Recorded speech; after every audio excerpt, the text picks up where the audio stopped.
Hello everyone. This is the lecture video on multiple random variables chapter. In the previous class, we have learnt about bivariate transformations, that is how to convert random variables x and y to u and v. And we also discussed about Gaussian random variables and how to normalize the Gaussian random variables. So continuing our discussions on multiple random variables, the next topic in this chapter is sum of two independent random variables. So in daily life, sometimes we need to identify the distribution of some combinations of things. For example, the sum of two incomes or the difference between the demand and the capacity. So in some situations when we have to identify what is the combination and how that combinations is distributed. So in that case, we need to identify random independent random variables. If f of x is the PDF of one item and f of y is the PDF of another item, then we can find the distribution of their sum. So we can find distribution means we have studied yesterday. There is one type of distribution that we have learned yesterday, which is the Gaussian distribution. And the Gaussian distribution can be found for the sum of two random variables, provided these two random variables are independent and the combination of these two random variables will represent a particular distribution function. So Z is a combination of two independent random variables x and y. Each random variable x has a density function fx of x, and each random variable y has the density function fy of y. Moving ahead, when two independent random variables are added, so W is the sum of two independent random variables. The word independent is important here. Remember, yesterday we have come to a conclusion that if two random variables are independent, then they are uncorrelated. And when do we say that they are uncorrelated?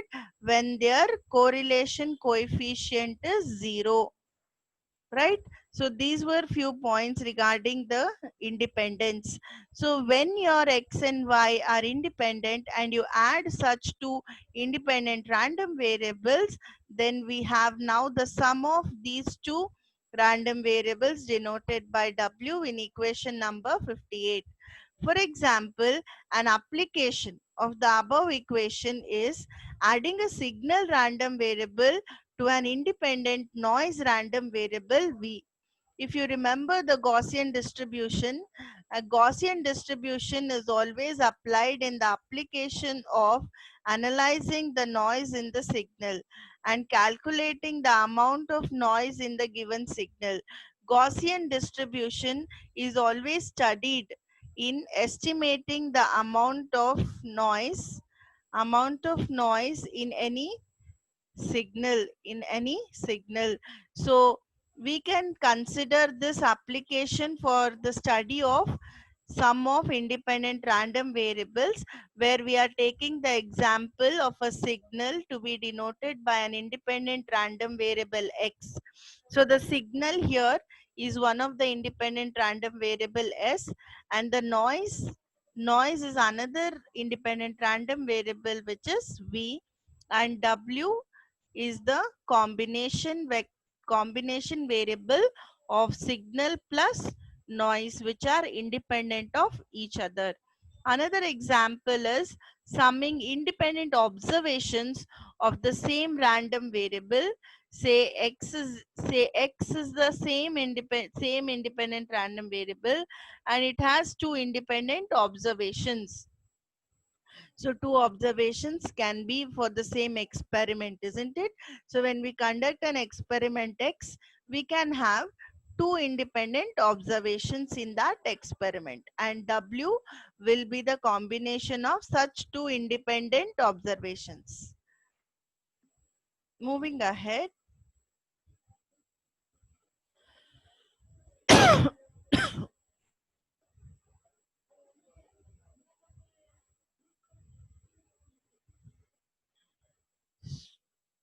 mu w. So mu w is the mean of the combination random variable or the sum of the independent random variables. So once we have found the sum w, we have to now find the mean of this sum. So mean of this sum is given by mu w, which is equal to sum of the mean of independent random variables. So here that is the analysis that we can arrive at, that mean of the sum is equal to sum of mean of independent random variables. Now after we observe the mean, we should look at the variance. Variance of two independent random variables is given by sigma. We are aware of the variance notation. We know that variance is notated by sigma. Sigma w here indicates it is the variance of the sum, because w is nothing but x1 plus x2. W is nothing but x1 plus x2. So W is the sum, and sigma W is the variance of the sum of two independent random variables. So variance square is the expectation of W minus mu W. We have learnt the defining equation for variance. This is the defining equation for variance. Variance estimates the amount of change in the mean from the expected value of the random variable. So variance of the sum is the difference of the expected value of mean of sum minus the sum w. Okay, so this is defined with respect to some variable w. Substituting for w, we know that w is the sum of two random variables. Either those two random variables are x1 plus x2, or they are x plus y. So substituting for w as x plus y and substituting for mu w. What are we substituting for mu w? For mu w, we are substituting mu w, we are substituting mu x1 plus mu x2 from equation 60. So substituting mu w as mu x1 plus mu x2. So instead of x1, x2, we have taken x and y as two independent random variables. So mu w is substituted as mu x1 plus mu xy, but since we have a negative coefficient here, we will substitute mu w as minus mu x minus mu y and whole square. And after substituting w as x plus y and mu w minus mu w as minus mu x minus mu y, we will try and represent this equation in the form of expectation of x minus mu x square plus 2 times expectation of x minus mu x into y minus mu y plus expectation of y minus mu y square. Trying to represent it in the form of variance, we know this is the equation for variance of x. We know this is the equation for variance of y. So substituting that as variance of x square and substituting this term as variance of y square. And this middle term is nothing but the product of expectation of x and y. And yesterday we have learned that covariance of xy is nothing but product of x and expectation of x and y. So that 2 times covariance of xy is substituted for the middle term. Now we have the variance for the sum. W, variance for the sum W is equal to variance of the two random variables along with 2 times its covariance. Now we have discussed the mean and the variance, and as x and y are independent, the covariance between them is 0. This we have learned the property yesterday. When x and y are independent, then the correlation coefficient and the covariance are equal to 0. So this is the property because they are uncorrelated. Independent random variables are uncorrelated. And because they are uncorrelated, their covariance is equal to 0. And that they are uncorrelated because they are independent. This property we have learned. So equation number 61 is the equation for variance sum of two independent random variables x and y. Next, we have to find the PDF for the random variable w. So, what all we have found for the random variable w? For w, we have found the mean. For w, we have found the variance.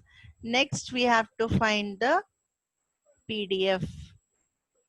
For w, we have to find the PDF. So, to find the PDF, we will first write the CDF. And we know CDF of any random variable is probability of that random variable less than or equal to its real number to which it is mapped. This is from the first module, basic definition of CDF. CDF of f of w is equal to probability of the random variable being less than or equal to w. Here w is the sum of x plus y. So probability of the sum of x plus y being less than the outcome w, less than or equal to w. So this is the defining equation for CDF. From the CDF, we will try to obtain the PDF. So figure 1 illustrates the region R over which the probability of x plus y is less than equal to its outcome W. So let us observe the figure.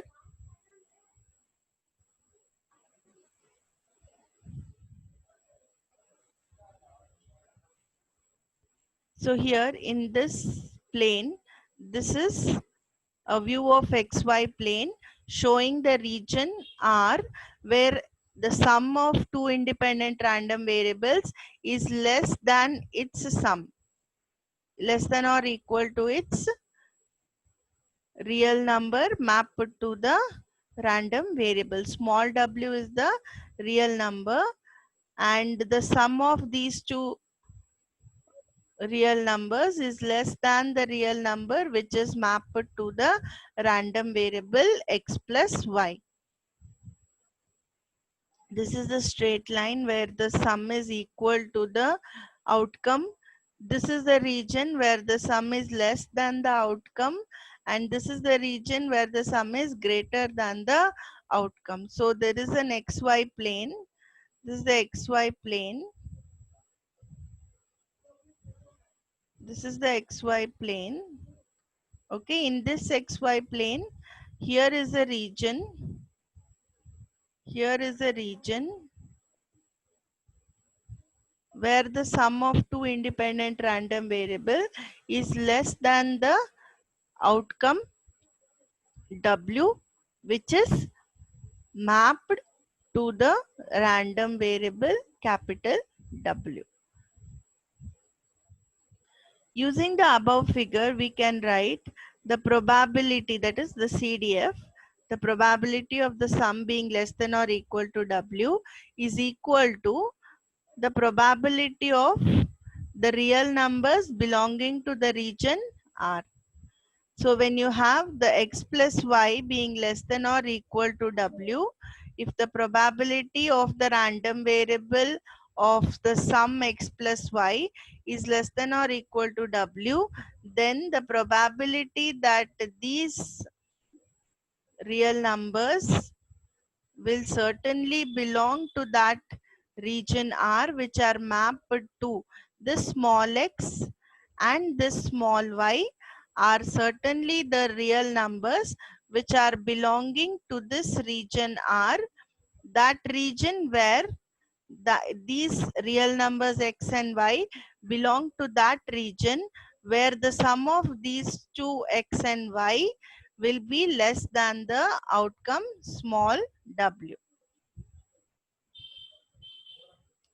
So when we integrate this probability over the entire region R, integrating over the entire region R where the sum is less than or equal to W, for that region when we integrate to find the density function for the bivariate random variable. So if you remember, this is the probability density function. If I write fx of x, so understand, if we write fx of x, it is the PDF of probability density function of x. If we write fxy into xy, then it is the, if we write fxy of x comma y, then it is the probability density function of a bivariate random variable, and we are trying to find this PDF only for the bivariate random variable w, because w is the sum of two independent random variables x and y. Now when we integrate over the entire region R, we know by definition that for a bivariate PDF, the standard limits are minus infinity to infinity, and another limit that we can apply here is minus infinity to w minus x. What is this w minus x? It is nothing but equal to y, because we know that w is equal to x plus y. W is the sum of two independent random variables. If W is equal to x plus y, then W minus x is equal to y. So integrating from minus infinity to y. Okay, so the limit is y, and y is equal to W minus x. Substituting for y, so we will get the PDF with respect to y. Okay, so FW of WCDF, capital FW always indicates it is the CDF. So FW of W is the integration from minus infinity to W minus x, fxy x comma y dy, and with respect to dx. So equation 64, we know it is the CDF of the, it is the CDF of the sum of two independent random variables where that sum lies in the region R. We know that PDF is a differentiation of CDF. So the above equation can be written as, so if PDF is taken as a differentiation of CDF, then PDF can be expressed, FW of W PDF can be expressed as integration of minus infinity to infinity fxy, where y is equal to W minus x. Just now I told you W is equal to x plus y, therefore y is equal to W minus x.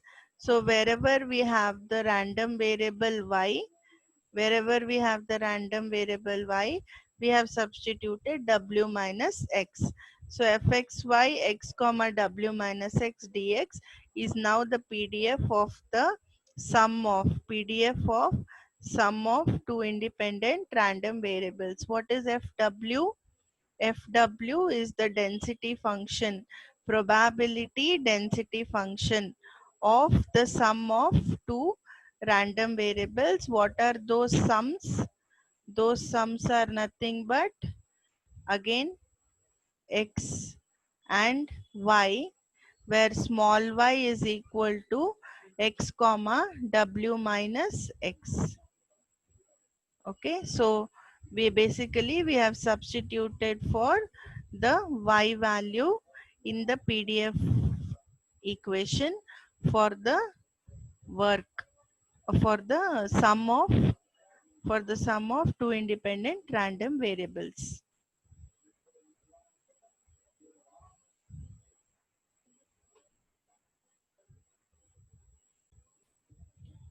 So here we have assumed that x and y are independent random variables. That is the discussion all about. We are trying to find the PDF of sum of uh, two independent random variables. So that's the assumption basically, that x and y are independent.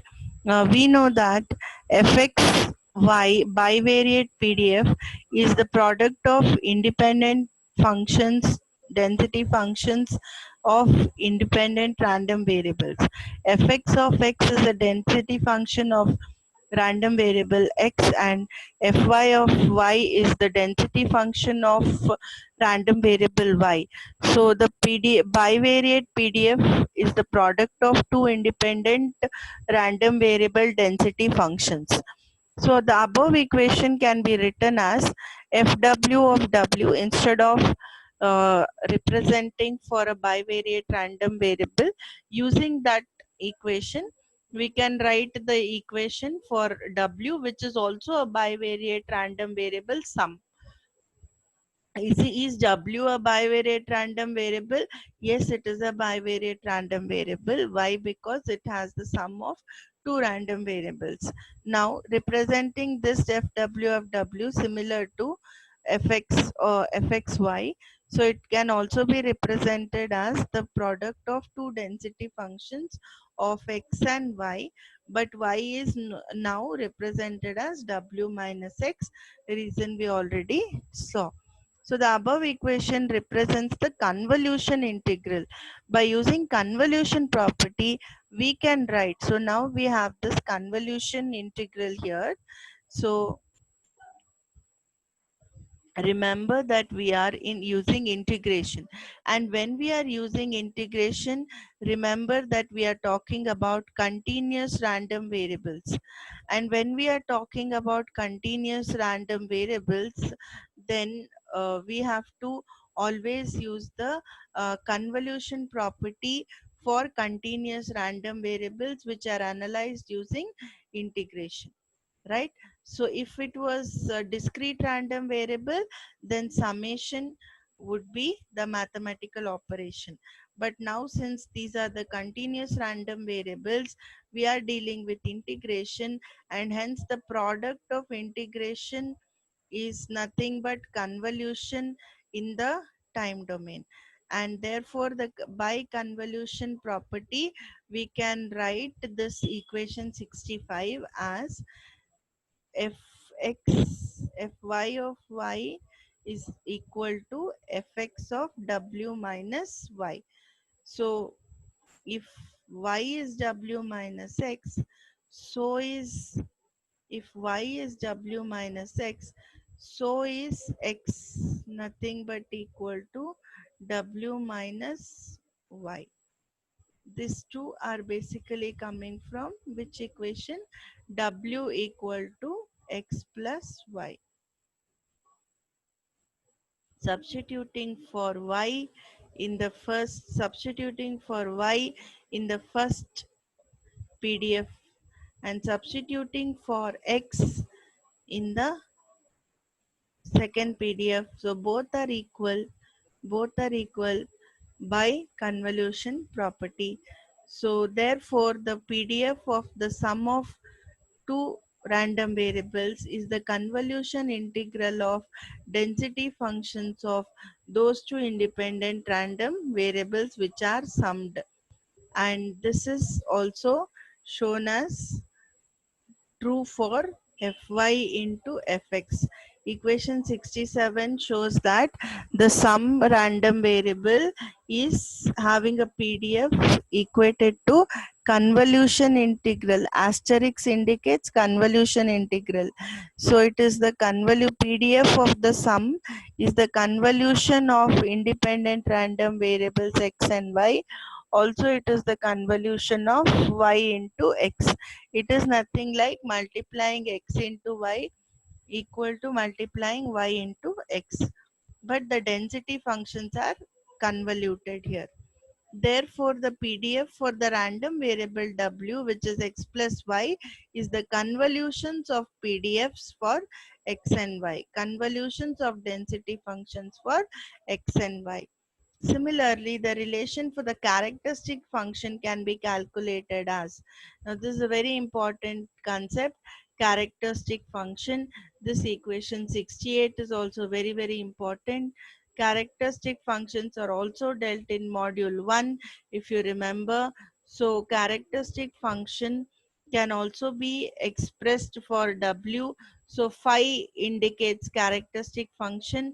Phi of W indicates characteristic function of the random variable W. So phi of W of j omega is the characteristic function of W, and that is equal to, this is again by definition of characteristic function, it is the given function into exponential time. Given PDF is multiplied, fx of x is multiplied with the exponential function. So here, what is characteristic function? Let us try and understand first.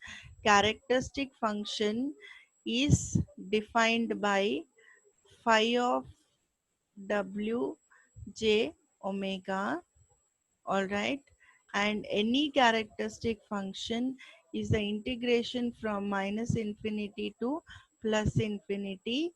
The given function is multiplied with the exponential value, is multiplied with the exponential value. So this is the definition equation of characteristic function. So if I'm trying to find the characteristic function of x, phi x of x, then what will be the equation for characteristic function for x? Integration from minus infinity to plus infinity. Okay, so density function of x multiplied by e to the power x into dx. If I'm trying to find the characteristic function of y, then it is phi y of y, which is equal to, always integrated from minus infinity to plus infinity. So characteristic function is found by multiplying the density function along with an exponential term. So these are characteristic functions, but now I in not x but not y, x plus y w is the parameter for which I want to find the characteristic function. So phi w of j omega is nothing but the density function of x multiplied with the density function of y. And you know what is this? What is this? Density function of x multiplied with density function of y. What is this? Nothing but density function of w. So characteristic function is density. This is written as fw of w. So characteristic function of w means fw of w into e power j omega w instead of fw of w. So I'll write it here. Characteristic function of w of j omega is equal to any characteristic function is defined by minus infinity to infinity, and density function of that random variable fw of w into e to the power of the outcome, which is j omega into w into dw. So this is the characteristic equation for w. Now for fw of w, we have substituted fx into fy into e to the power j omega w. After changing the order of integration, we can write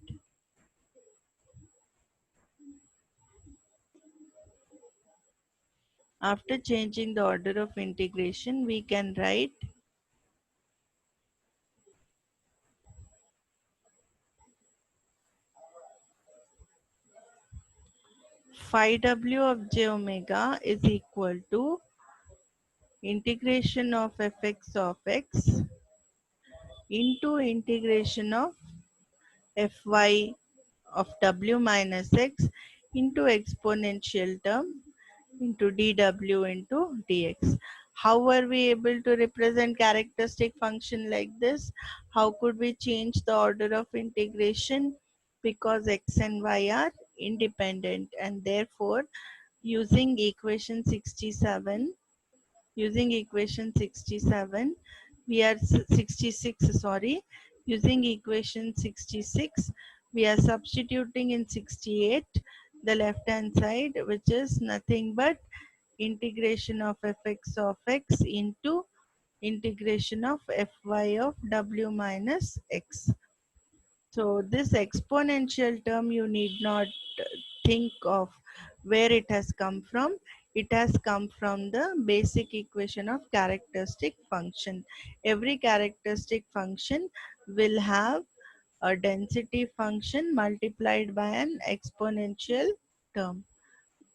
So splitting this and changing the order, we get phi, characteristic function of the sum w, as a product of density function of x into density function of y into exponential term of j omega w.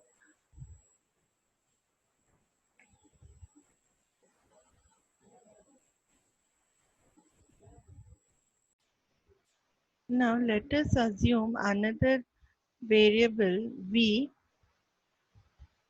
Let v is equal to w minus x, which was nothing but y. Y was equal to w minus x. Let us assume one more variable v, which is equal to w minus x. So here we have assumed w equal to minus infinity. Small w is the outcome, and v is another outcome, which is equal to w minus x, and that is also equated to minus infinity, and another limits are plus infinity. If this is the case, then phi of w, characteristic function phi of w j omega is the product of any density function along with an exponential term, and the exponential term here is e to the power j omega v plus e to the power j omega x. So we have added e to the power j omega into v plus x. You will have an exponential term here as e to the power j omega x. For the first term, every characteristic function will have an exponential term along with its density function. So in the first term, you'll have e to the power j omega x. Similarly, in the second term, along with the PDF for y, you will have e to the power j omega v. So taking e to the power j omega constant, so we will get v plus x, and then phi w of j omega is nothing but splitting this into e to the power j omega v into e to the power j omega x, and further simplifying, phi w of j omega is equal to fx of x into exponential term x and fy of v into exponential term of v. So each characteristic function is now correctly defined. Each characteristic function is having one density function multiplied with one exponential term. So this characteristic function is having a density function multiplied with the exponential term. So the from definition the characteristic function we can write. So this is phi x of j omega. This is the definition we are talking about. So phi x of j omega as the definition, PDF of x into e to the power j omega x. Similarly, we have phi y of j omega, PDF density function of y with respect to v into exponential term of j omega v. So therefore, we can now write the characteristic function of w is the multiplication of characteristic functions of x into y. So characteristic functions of the sum are nothing but the multiplications of characteristic functions of x and y. That is the conclusion from equation number 69.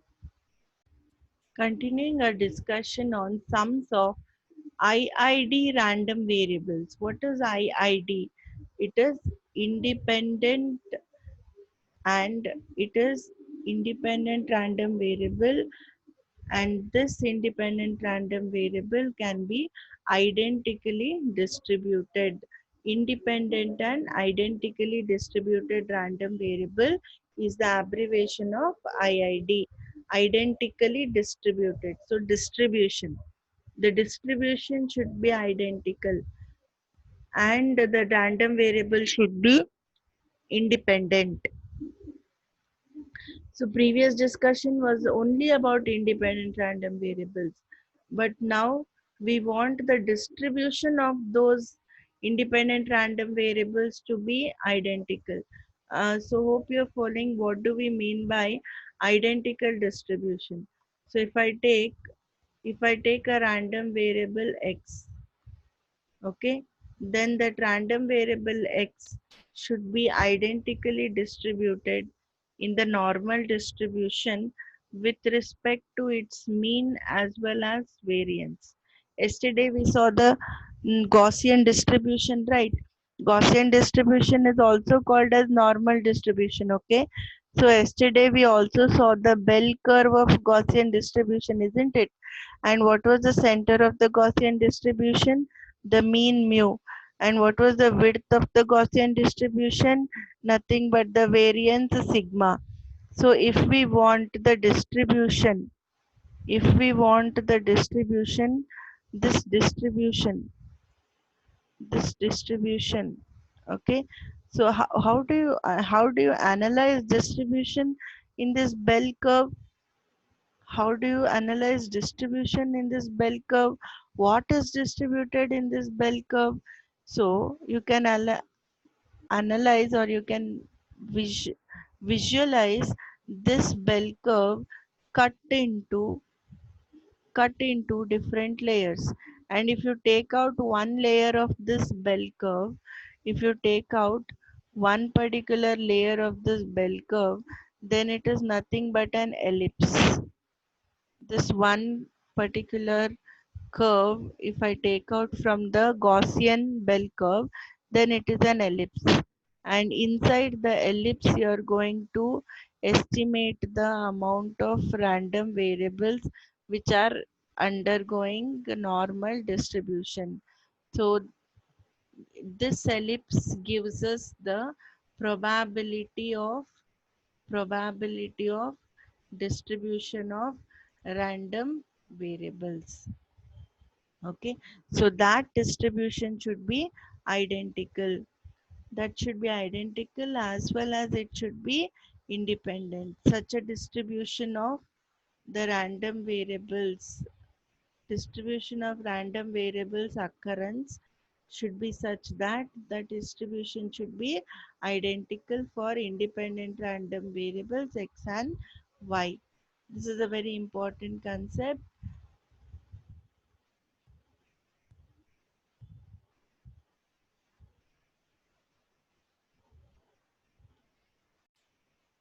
So as we have started our discussion on sum, finding the sum of finding the sum of two identical and independent distribution random variables, we will first identify such independent random variables to be belonging to xi set of random variables where I is equal to 1 to n. So xi is the set of independent and identical distribution random variables. How will you take the sum of all the I random variables of x? Isn't it very much obvious how to take the sum of xi random variables? By taking the summation of xi from 1 to n, we will get the sum w. Remember, in all these discussions, w is the sum. So here the expectation of xi is mu and variance is sigma square. So we know that the mean of this summation, when I use summation to find the sum of all I independent random identically distributed and independent random variable. Remember this xi which I am taking the sum, this xi is having identical distribution for all I values from 1 to n. Okay, so when we take the summation, then we have to find its mean and we have to find its variance. So mean is the expectation and variance of x1 can be denoted by sigma x square, and expectation of xi into xj. Now we have two properties, which is when I is equal to j and when I is not equal to j. So when you have a product of two expectations, then we will have xi square, expectation of xy square, provided I is equal to j. But it is xi into xj when I is not equal to j, and that will give the mean square. So when I and j are not equal, we can find the mean of the random variable. Let us consider the case when n is equal to 2. So substituting for n is equal to 2, w2 is equal to x1 plus x2. So again we are having a new variable now, which is w2. What is w2? It has two moments. What are two moments? Two random variables which are two different observations. X1 and x2 are identical observations. X1 and x2 are independent observations.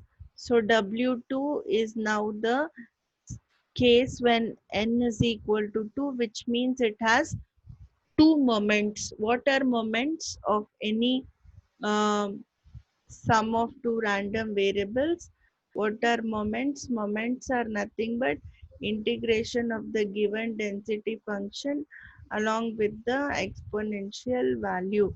So these W2 means the sum of two random variables in the sum of two random variables which is taken for two moments of integration. Using the equation 60 and 61, so we can go behind and check what was the equation 60 and 61.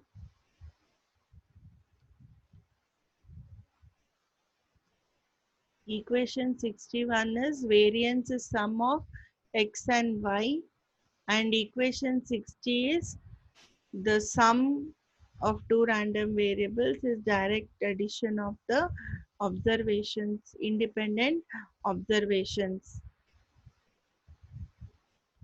Coming back to where we left at equation 60, so if we substitute 60 and 61, we get the expectation of W2 equal to 2 mu x. Basically I've substituted x1 as mu x from equation 60, substituting x1 as mu x from equation 60 and 61. So x1 equal to mu x, so you will get 2 mu x as the mean and variance as 2 sigma square. So here when n is equal to 3, we have W3 as the sum of 3 random variable outcomes. W3 is the sum of 3 random variable outcomes. So what we have done here is we have expressed W2 and W3 and finally W3 can be written as W2 plus W3. W2 plus W3 because x1 plus x2 is W2. So W2 plus W3 is nothing but the value of the sum when you have three moments. So this is the value of sum when you have two moments, and this is the value of sum when you have three moments. Which are these moments? These three moments. What are these three moments? Nothing but the outcomes which are being mapped by the random experiment. So when n is equal to 2 and when n is equal to 3, we get two-dimensional output. We get a two-dimensional output and a three-dimensional output in equation number 72.